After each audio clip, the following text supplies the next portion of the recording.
Captain Robert Carney took command of the USS Denver, with 30 to 40% of his 1,200-man crew being classified as boots. Boots is a term used to describe sailors who just graduated out of boot camp. Many of the remaining experienced sailors on the Denver became available from the attack on Pearl Harbor.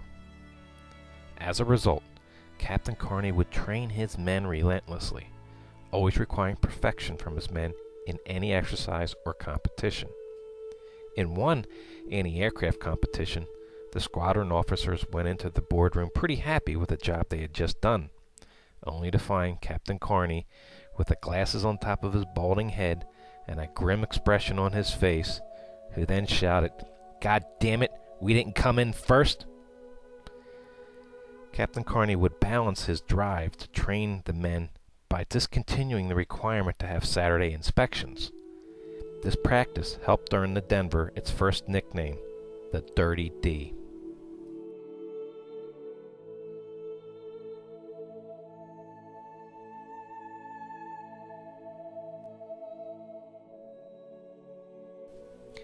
Captain Mick Carney was a bit of a maverick.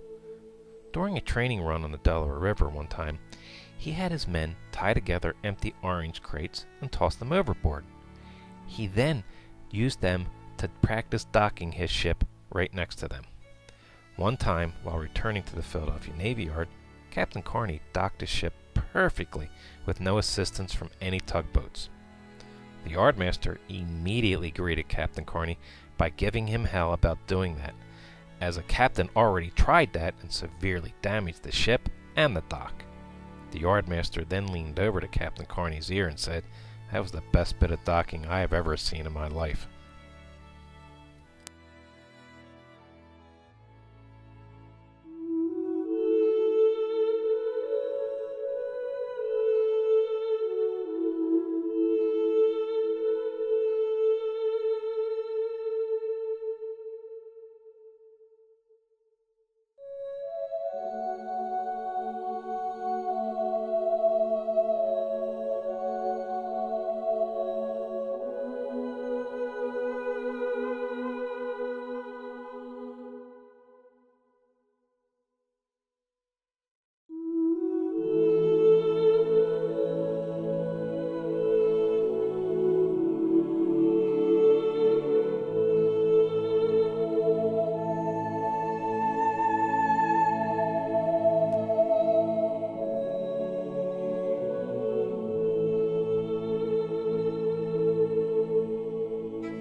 This is the recovery operation. The ship would make a hard turn to either the port or the starboard and cause a slick. A second division would train out the crane and drop a sled over the side, and the pilot then had to hit the sled. Coming in one time, Mr. Anderson missed the goddamn sled, or we got tangled up some way. I was out standing on the wing to get the hook, and the goddamn plane flipped, so we lost the plane, and Anderson and I got a saltwater bath. Fortunately, we both got picked up. I just spit salt water for a while.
felt that the 4 years I served on the Denver were the best years of my life. When I went off to war, it was like going on an adventure. Since all my life, I worked on a cow farm for 16 hours a day. When I was assigned to the Denver, I saw such an opportunity, learning to work all that brand new equipment on that new ship. Walter Knapp, electrician mate, first class, USS Denver.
January 24th, 1943.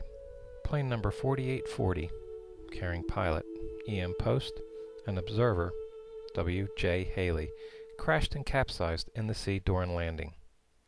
Observer Haley, seen here in this video, was recovered in good condition. However, pilot E.M. Post was never recovered. The Denver suffered her first fatality of the war. The Denver and destroyer USS Outlook then sank the capsized plane with 40mm fire. Later that day, plane number 4861, carrying pilot Ensign A.B. Hazeltine and observer J.M. Rasmussen, capsized while attempting to hook up on a recovery sled. Both men are recovered unharmed. The plane is then sunk by the USS Outlook.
With the arrival of the USS Denver, she became the fourth and final member of Cruiser Division 12, under the overall command of Aaron Tip Merrill.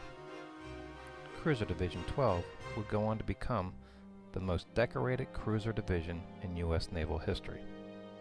This would mark the first time the U.S. Navy had placed 4 identical cruisers into one division, let alone 4 brand new modern cruisers. Cruiser Division 12 was comprised of the USS Cleveland, USS Columbia, USS Montpelier, and the USS Denver. Admiral Merrill would work feverishly to get cruisers and destroyers to work as one unit, each one knowing what the other would do in battle. To aid in this, Admiral Merrill handpicked each captain of Cruiser Division 12, making sure he was a former destroyer captain. Cruiser Division 12 became known as the Hollywood Squadron. There were 3 reasons that earned them that name. When the Columbia and Montpelier pulled into the harbor at Noumea, their sailors were lined up on their decks in their dress whites. The veteran sailors stationed there hadn't seen dress whites in 2 years, and they thought that this was a bit over the top. Also, the actor Robert Montgomery was stationed on the USS Columbia. And lastly, the Denver arrived with a Navy combat film team which was filming footage on the Denver as well as battle footage in the area. The film team was led by Hollywood's own John Ford, who was now in active service in the U.S. Navy Field Photographic Division.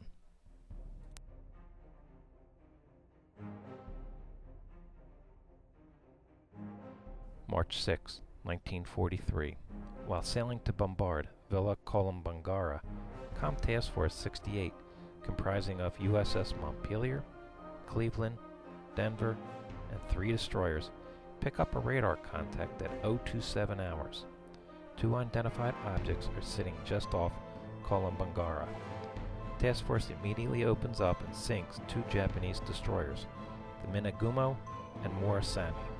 The film that follows is actual footage of that engagement. Each other with detecting devices, and then they let go, like this.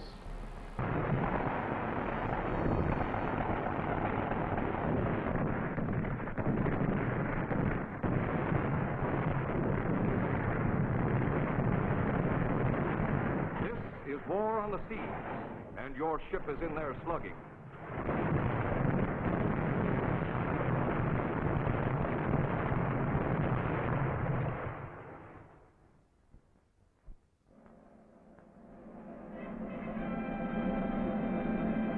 First mission successfully accomplished, your ship again takes position with her task force. Shell cases are sorted and stowed away for salvage later on. And the proof of her victory is painted on the bridge. There will be other trophies to hang up, but this one is the first and the hardest. Your ship has been in action, an action victorious not alone for the Navy, but for all who build so well the ships and parts of ships and planes that fight upon the seas.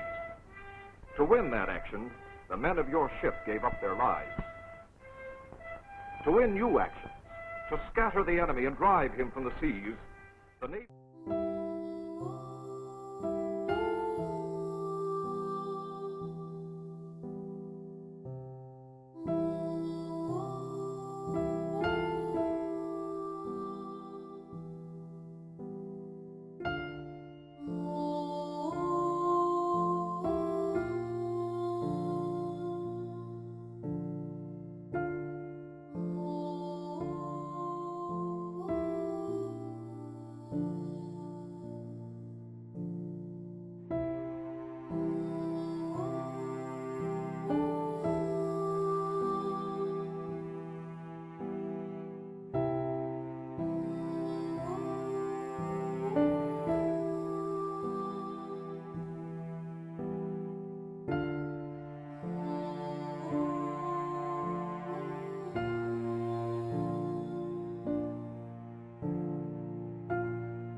August 12th, 1943. Dear Mother and Dad, I received about 3 of your letters and that package since I last wrote you. That takes care of all the packages. Thanks. The picture of Alice is swell. She really is growing up, no longer a little brat. I'll have to watch out for her when I get home. I guess she weighs about 160. That is, if she put it on like she was when I was home. Tell her I put her picture in my locker to keep the moths out. Well, I'm feeling okay, and I hope you are too.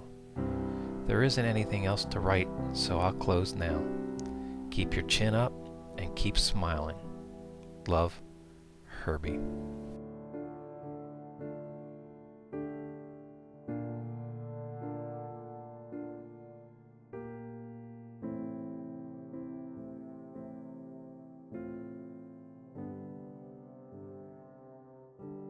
Your ship takes position in its task force. Her mission, to silence shore batteries on an island to the north. The task force takes the bone in its teeth and surges ahead to meet the enemy.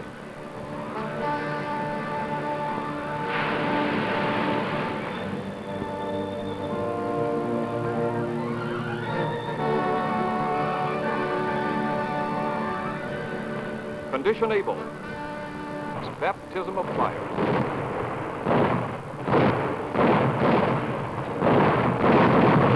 Gunners put up at the same time she opens up on the shore batteries, slugging at them, softening them up so the Marines can take over.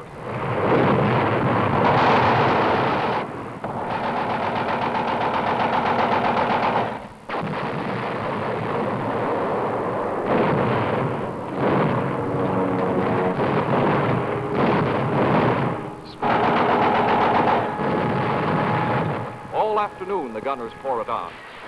But the big job, the main bout, will be tonight, when your ship closes with the Japanese fleet, with somebody your own size. Most naval engagements fought by ships like your ship are fought at night.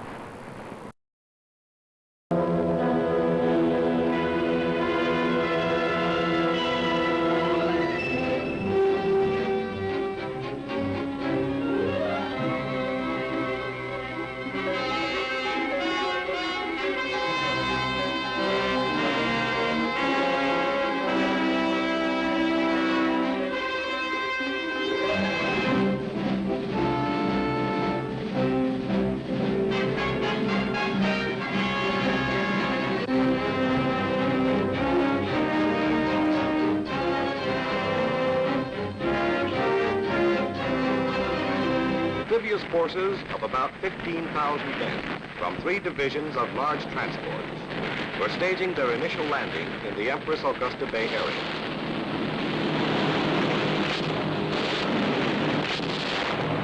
Threatened air attacks delayed the unloading and departure of the transport.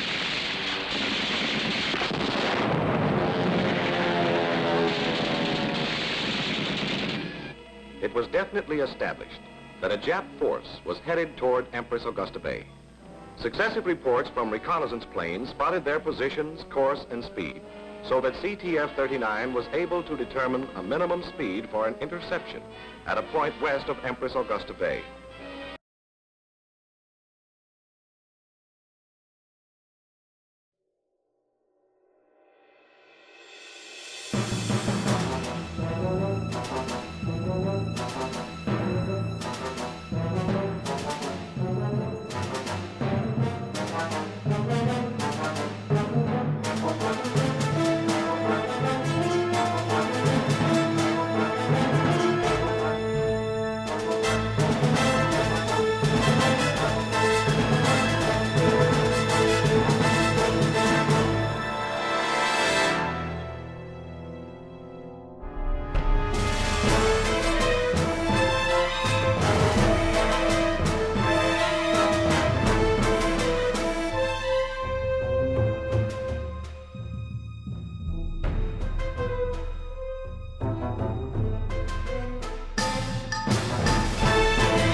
Between 0320 and 25, Denver receives 3 8-inch hits. She was straddled in range and deflection by 5 successive salvos and was forced to turn out of formation, although she continued to fire at increased range. Turn 2 was executed to throw off the enemy's fire control, though all ships were zigzagging independently for the same purpose. As for our gunfire, it was superb. Our ships were hitting continuously, a fact most evident on an extremely dark night. The results obtained by our gun batteries under full radar control has been most gratifying. Frequent offset practices for ballistic corrections at long ranges pay dividends. Cruiser Division is ordered to make smoke, both chemical and funnel.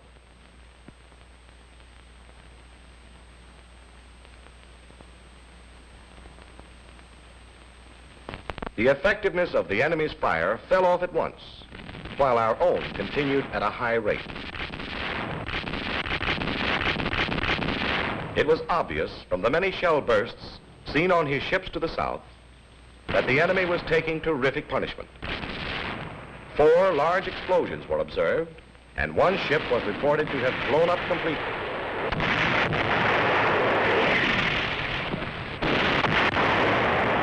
To the everlasting credit of the cruiser captains, during more than an hour of violent maneuvering, amidst deafening din of battle,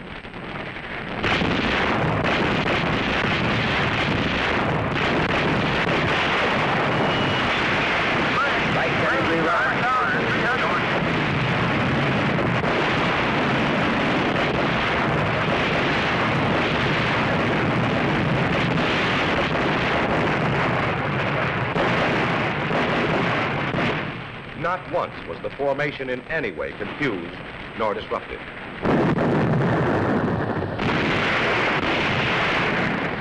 Task Force 39 left the scene with foot in tow. No other surface ships were visible. The radar screen was clear, except for friendly planes.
November the 5th, 1943.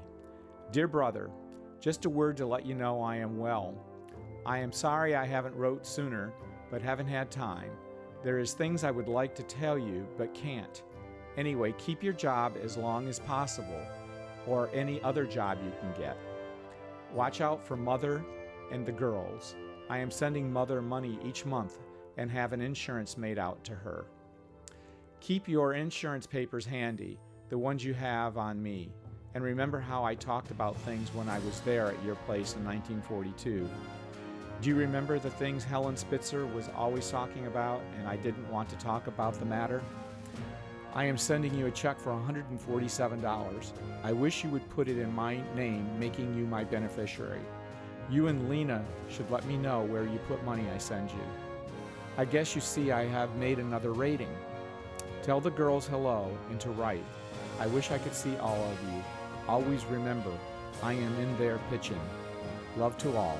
A.P. Hyatt, CMM, M Division. November 7th, 1943. Dear Mother and Dad, I thought I'd drop you a few lines while I have the chance. I haven't heard from you in about a month, though it's no fault of yours, I guess. Well, I'm still well and doing fine, and still wish I were home. I expect to go up to first class this week. If I make it, the new rate will go into effect next month. I have to get hot and study. That's about all the news allowed on this end. How's things at home? Have you heard from the rest of the gang yet? Let me have their addresses as soon as you get them. I guess I'll close now. Say hello to everyone for me. Love, Herbie. Today being the 13th proved to be a very unlucky day for the light cruiser Denver. She's the number 58. Adding the 5 and the 8 together, the answer 13. Early this morning, Jap planes attacked our force. One of the Jap torpedo planes broke through and put a torpedo right into the Denver. All the ships are twisting and turning during the action, but fate being what it is, the Denver was the unlucky one. As the torpedo exploded, a huge geyser of water rose hundreds of feet into the air. The Denver was behind us when she took the blow. The torpedo hit her amidship on the starboard side. The plane that scored the hit on the Denver seemed as if it came out of nowhere. The Japs have a frequent habit of striking at morning and then again at night. Later in the day, we were informed that the Denver was hit at the engine room. 20 men were killed and a score wounded. 2 destroyers were left with the Denver as escorts as she crawled back to Purvis Bay, traveling at approximately 5 knots. I imagine the Denver will not stay there very long. We will miss her because she was very quick on the draw. If there were any Jap planes or ships up for grabs, you had to be on the ball, or she'd beat you to the punch.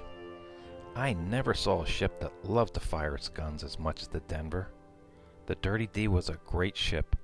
We will hate to see her leave us. James J. Fahey, Seaman, First Class, USS Montpelier.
That